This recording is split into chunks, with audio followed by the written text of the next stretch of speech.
This chapter is about penetration testing. Penetration testing is the act of using similar methods to attackers or hackers to find vulnerabilities on a network.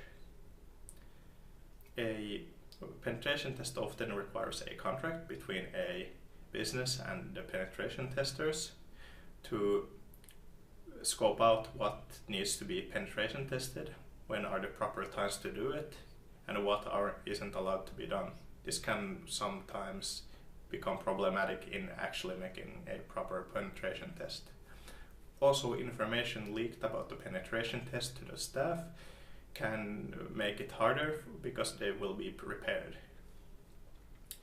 Reconnaissance can be done by accessing their public sites, such as websites, services they might have to scope out vulnerabilities or information about the equipment they may have or what services they may have in-house.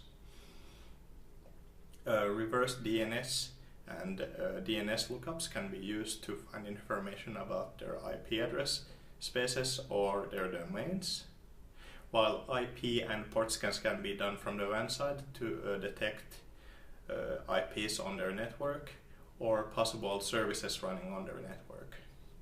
Social engineering can also be conducted to gain information about, for example, some of the staff or some parts of the business itself. Gaining access can be done by finding vulnerabilities on their websites or services. Other methods could be launching a spear phishing or a watering hole attack against a specific person or various persons in a specific part of the business. Social engineering can also be done by gaining access to the site, and in case they have a weak wireless security, access to the wireless network could also be gained. After and if access is gained, often cases that you will not be a root user or a super admin, which means you have to privilege escalate. Privilege escalation is often done by using vulnerabilities on a system to gain a higher privilege. With the higher privilege, you have basically more privileges to do whatever you want, which means the higher the privilege, the better.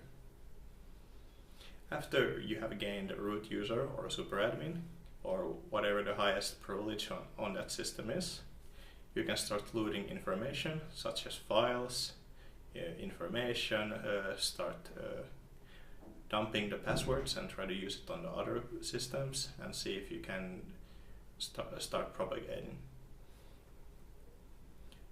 In the physical penetration testing, on the other hand, is using physical methods to try to penetrate a business.